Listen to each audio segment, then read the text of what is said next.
a long, melancholy meditation on loss, impermanence, and that noble, stubborn, foolish thing called love. What gives it its emotional heft is the sense of expiry and mortality that hangs over it. It confronts the irreversible forward march of time, the pain of abandonment, the loss of love.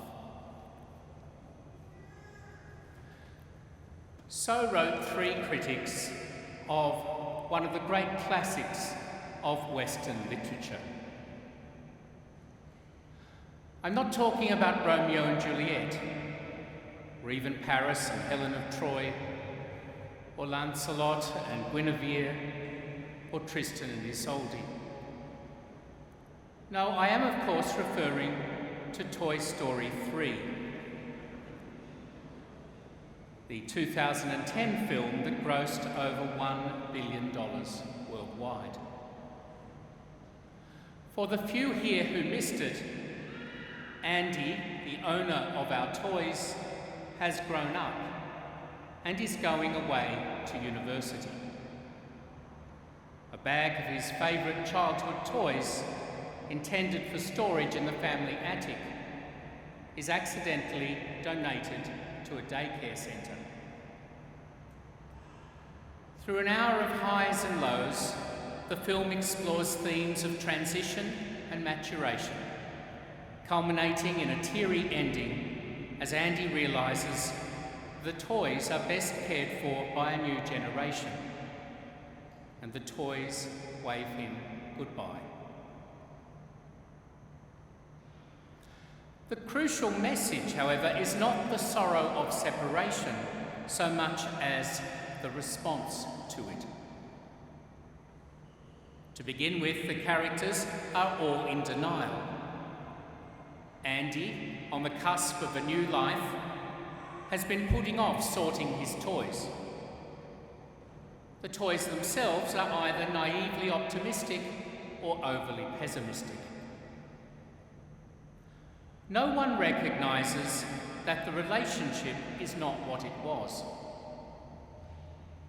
None wants to admit that things have changed and must change. But as the boy and toys go through their comedy tragedy, they slowly realise that though growth and change are always accompanied by some letting go, they are life. We form new relationships, take up new causes, tread new paths. Such a coming of age is happening at the University of Notre, Australia at present. After an extended period of foundation, growth and consolidation, the university will welcome a new Vice-Chancellor for the whole university, and in due course a new Deputy Vice-Chancellor for Sydney. There will be more to come of crystallising identity, deepening mission and building profile. Some will be experiencing the conflicting emotions of Woody, Buzz and the rest of the Toy Story gang. But each generation must pass on what it has achieved, hand over the animator's pen to a new generation, and tell a new instalment of the tale. Toy Story 4 comes out later this year.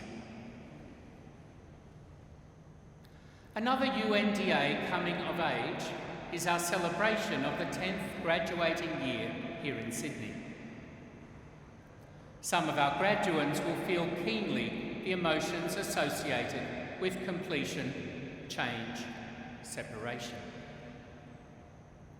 In the words of St. Paul in our epistle, your childhood is over.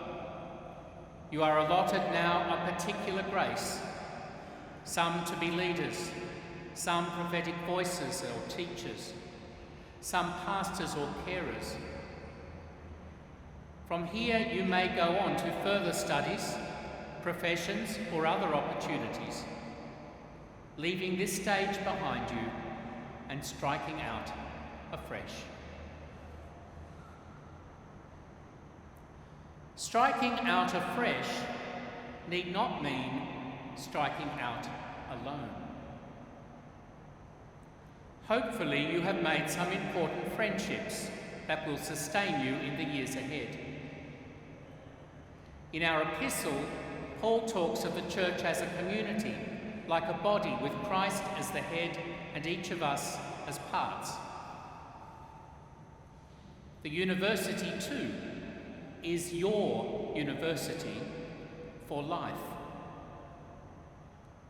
a matter to which I will return.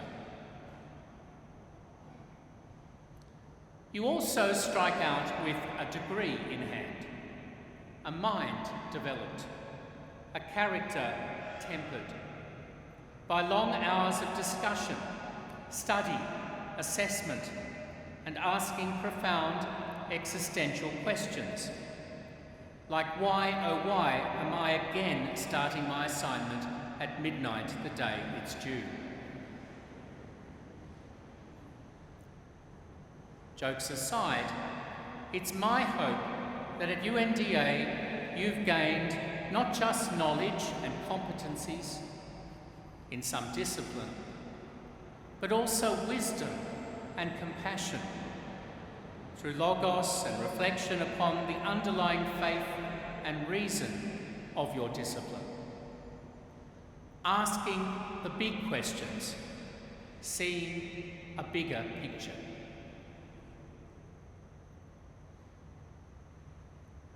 The term alma mater comes originally from the Latin phrase alma mater studiorum, meaning nourishing mother of studies. It's the original and still official name of the University of Bologna, the first university in the world and one whose story is closely tied up with the Dominicans, I'm pleased to say.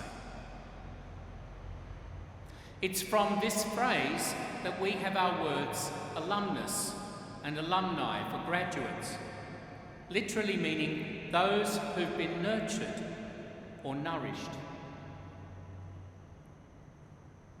The first universities adopted this idea partly because wisdom had long been depicted as a mother feeding her babies,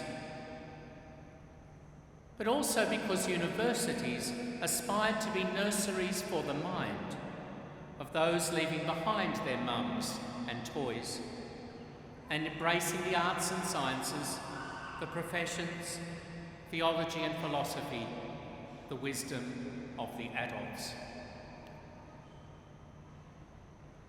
Christianity, of course, celebrated another mother, Mary, the mother of Jesus and of the Church, who was also known as alma mater from as early as the 4th century. Mary, the woman who pondered all things in her heart, was, if you like, the first university student.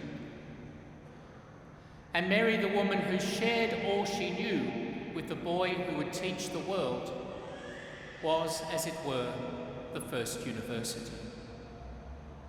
Student and teacher, she is our mother, Notre Dame. From today, dear graduates, you may refer to Notre Dame as your alma mater. I trust that will mean more than just an oldie-mouldy phrase for my old uni. It should be a warm recollection of a place where you gained professional learning for your career, but also a deeper nourishment for life.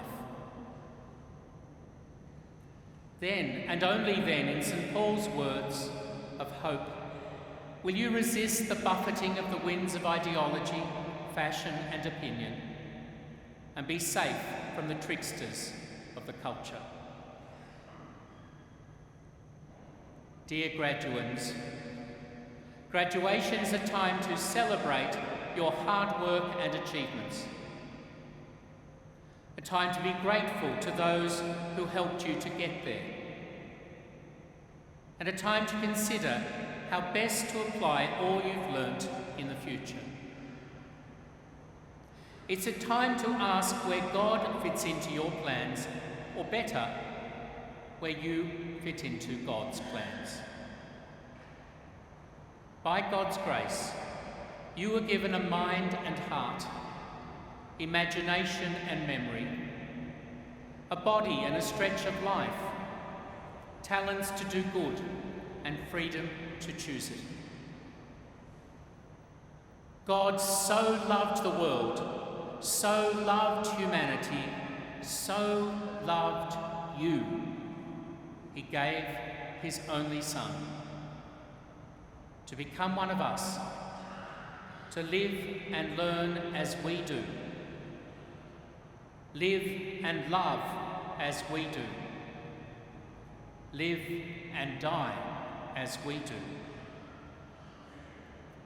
By his incarnation, he shows we don't have to choose between God and humanity, faith or reason, between ideals and practicalities, science or religion, prophet or people. In all such matters, we can be both and people if we cultivate virtuous hearts, apply sound principles, and lean on each other and on him.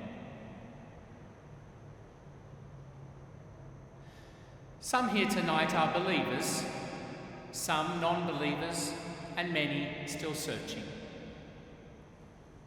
But we can all agree that we care deeply for the world and its people. We want to do our bit to make that world more just, compassionate, peaceful. We want to be beacons of hope, idealism, and care. We want to be the love of God in our world, as was Jesus' party commandment to us.